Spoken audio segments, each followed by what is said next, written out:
Hello बच्चों, welcome to today's super interesting explainer. आज हम एक बहुत ही मज़ेदार और इम्पॉर्टेंट चैप्टर शुरू करने वाले हैं, measurement of length and motion. क्या आप सभी रेडी हैं? लेकिन चैप्टर के अंदर चलने से पहले ना एक छोटी सी मिस्ट्री सॉल्व करते हैं। जरा सोचो, आपकी दोस्त दीपा ने अपने क्लासरूम के एक टेबल को अपने हाथों से नापा तो लंबाई आई 13 हैंडस्पैन्स। पर जब आपके दूसरे दोस्त हरदीप ने बिल्कुल उसी सेम टेबल को नापा तो वो 14 हैंडस्पैन्स हो गई। ऐसा क्यों भाई? टेबल तो एक ही है पर लंबाई अलग अलग कैसे आ सकती है? दिमाग लगाओ थोड़ा इस बारे में। तो इस एक्सप्लेनर में हम आज क्या क्या कवर करेंगे।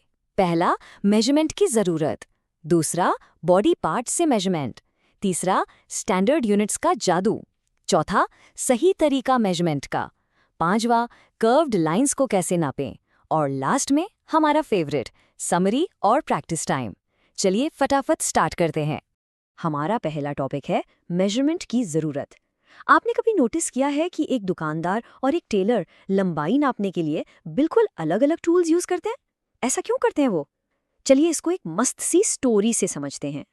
अब मिलो दीपा से। नया स्कूल ईयर स्टार्ट हो गया है और जैसे आप सब बड़े हो रहे हो, दीपा भी थोड़ी लंबी हो गई है तो उसको नई स्कूल यूनिफॉर्म की जरूरत है।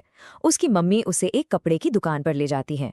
दीपा बहुत एक्साइटेड है अपनी नई यूनिफॉर्म के लिए, लेकिन वहाँ कुछ अजीब होता है।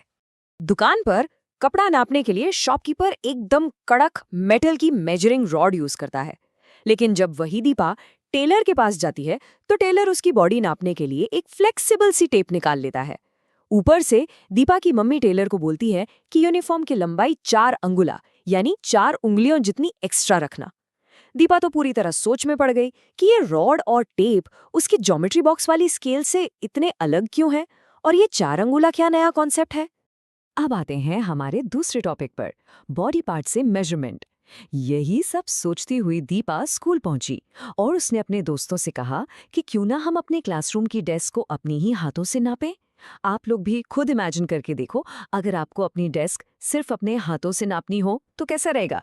ट्राई किया है कभी? चलिए measurement of length and motion chapter की इस टेबल पर नजर डालते हैं।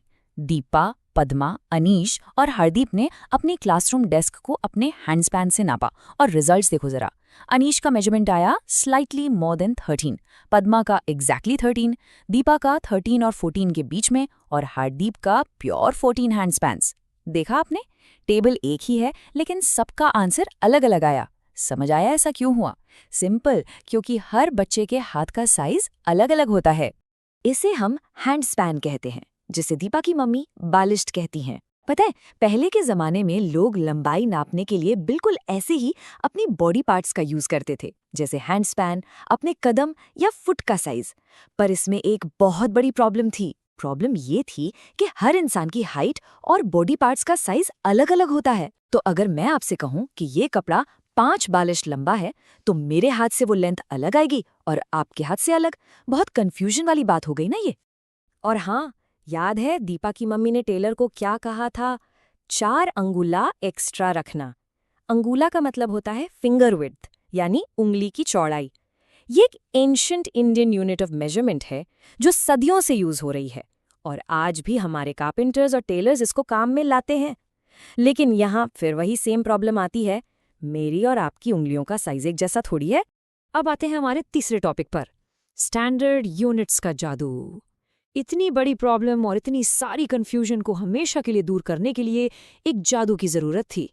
चलिए देखते हैं ये जादू आखिर है क्या। तो हुआ ये कि पूरी दुनिया के साइंटिस्ट एक साथ आए और उन्होंने डिसाइड किया कि हम सब मेजरमेंट का एक ही फिक्स सिस्टम यूज करेंगे ताकि ग्लोबली कोई कंफ्यूजन ही ना रहे। इस सुपर सिस्टम को नाम दिया गया इंटरनेशनल सिस्टम ऑफ यूनिट्स यानी SI यूनिट्स। इसको यूनिवर्सली अपना लिया गया है। इसका सबसे बड़ा जादू ये है कि 1 मीटर की लंबाई जितनी इंडिया में होगी, बिल्कुल उतनी ही अमेरिका, जापान या दुनिया के किसी भी कोने में होगी। एकदम फिक्स्ड और एकदम परफेक्ट। हमारे इस चैप्टर में क्लियर बताया गया है कि लेंथ का SI यूनिट मीटर होता है। इसको हम छोटे m से लिखते हैं। चलिए अब इसकी पूरी फैमिली से मिलते हैं। अगर दूरियां बहुत बड़ी हैं, जैसे आपको एक शहर से दूसरे शहर के डिस्टेंस नापनी हो, तो हम किलोमीटर यूज करते हैं। 1 किलोमीटर में पूरे 1000 मीटर्स होते हैं। अगर छोटी चीजें नापनी है तो आता है सेंटीमीटर यानी cm। 1 मीटर में 100 सेंटीमीटर्स होते हैं और आपको अपनी ज्योमेट्री बॉक्स वाली स्केल याद है ना? उसमें 1 सेंटीमीटर के बीच में 10 छोटी छोटी लाइंस होती हैं। वो हर एक छोटी लाइन 1 मिलीमीटर यानी होती है। मतलब 1 सेंटीमीटर इक्वल्स 10 क्लियर? ओके बच्चों, time for a super quick mini recap. अभी तक हमने क्या सीखा? बॉडी पार्ट्स से नापने पर सबकी मेजरमेंट्स अलग अलग आती हैं, जिससे कंफ्यूजन बढ़ता है। पर स्टैंडर्ड एसआई यूनिट्स यूज करने से सबको एग्जैक्टली सेम मेजरमेंट मिलती है, चाहे नापने वाला कोई भी हो। Confusion solved. मजा आ रहा है ना? तो अब चलते हैं चौथे टॉपिक पर, मेजरमेंट का सही तरीका।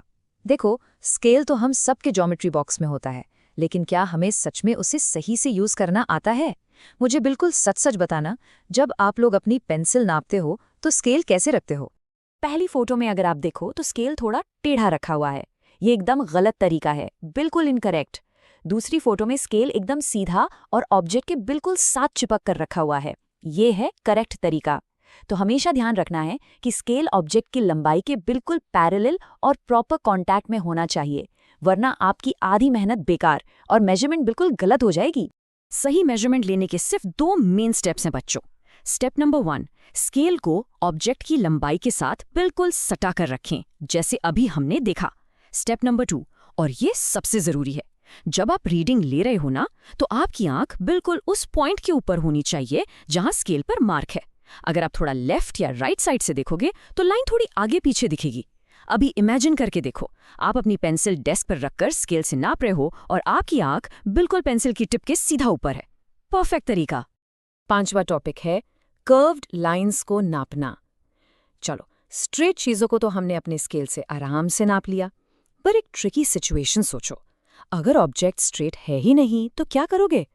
मान लीजिए आपको एक मोटे से पेड़ के ट्रंक की गोलाई को नापना है या किसी कर्व्ड लाइन को नापना है, तब वहां सीधा स्केल तो काम आएगा ही नहीं। तो वहां पर हम क्या यूज करेंगे? ऐसी अजीब सिचुएशंस में हम द थ्रेड मेथड यूज करते हैं, जिसके बारे में चैप्टर में बहुत बढ़िया तरह से समझाया गया है। इसके लिए एक धागा यानी फ्लेक्सिबल थ्रेड लो, उस धागे को ध्यान से उस कर्व्ड लाइन के ठीक ऊपर ऊपर ट्रेस करते हुए रखते जाओ। जहां से शुरू किया वहां धागे पर एक मार्क लगा लो और जहां खत्म हुआ वहां भी मार्क लगा लो। फिर उस धागे को आराम से पकड़कर अपने नॉर्मल मीटर स्केल पर सीधा करके नाप लो। है ना डेली लाइफ का एक सुपर कूल हैक? टेलर्स भी फ्लेक्सिबल टेप इसीलिए यूज करते हैं ताकि बॉडी के कर्व्स को आसानी से और एक्यूरेटली नापा जा सके। अब हमारा फाइनल सेक्शन, समरी और प्रैक्टिस टाइम। वाओ, हमने आज कितनी सारी नई चीजें सीख ली हैं। पूरा का पूरा कॉन्सेप्ट झटपट क्लियर हो गया। अब टाइम है ये टेस्ट करने का कि आपका ब्रेन कितना फास्ट चल रहा है। जी हाँ, अब टाइम है हमारे फेवरेट पार्ट का। गेट रेडी बच्चों। सबसे पहले एक छोटी सी रैपिड फायर समरी करते हैं। Point number 1, standard units use करने से कंफ्यूजन हमेशा के लिए खत्म होता है और सबका रिजल्ट सेम आता है। पॉइंट नंबर 2, लेंथ की एसआई यूनिट मीटर होती है, जिसे हम m लिखते हैं। एंड पॉइंट नंबर 3, स्केल से नापते वक्त हमेशा अपनी आंखें स्केल रीडिंग के बिल्कुल स्ट्रेट ऊपर रखनी हैं। याद रहेगा ना सबको? चलिए अब एक छोटा सा प्रैक्टिस क्विज हो जाए। पहला सवाल हमारे चैप्टर के दूसरे पार्ट यानी मोशन से एक बोनस क्वेश्चन है। ध्यान से सुनना। ट्रू और false, the motion of a car moving on a straight road is an example of linear motion. सोचो सोचो, एकदम सीधी रोड पर एक गाड़ी चल रही है तो उसके मोशन को क्या कहेंगे? बिल्कुल सही सोचा, ये ट्रू है। स्ट्रेट लाइन में चलने वाले मोशन को ही तो लिनियर मोशन कहते हैं। अब एक आखिरी quick check, fill in the blank. 1 kilometre में कितने मीटर्स होते हैं? 1 kilometre is equal to dash metres. जल्दी से अपने दिमाग की घंटी बजाओ, अभी थोड़ी देर पहले ही हमने पढ़ा था। यस, 1000 यानी 1000 मीटर्स। अगर आपने भी 1000 ही सोचा था तो चुपचाप अपने आप को एक बड़ी सी शाबाशी दे दो मेरी तरफ से। ग्रेट जॉब बच्चों, आपने बहुत अच्छे से पढ़ाई की। अब आज आपका एक छोटा सा मजेदार होमवर्क है। अपने घर की कोई भी 3 चीजों को लाकर बिल्कुल सही तरीके से स्केल से नापना और चेक करना। पर हाँ, जाने से पहले एक सवाल जरूर सोचकर जाना। अगर हमें आसमान में चमकते हुए दूर उन स्टार्स की दूरी नापनी हो तो वो हम कैसे नापेंगे? वहां तक कौन सा स्केल पहुंचेगा भाई? दिमाग दौड़ाना इस पर। ऐसे ही खुश रहो, नई नई चीजें सीखते रहो, कीप एक्सप्लोरिंग। Bye bye.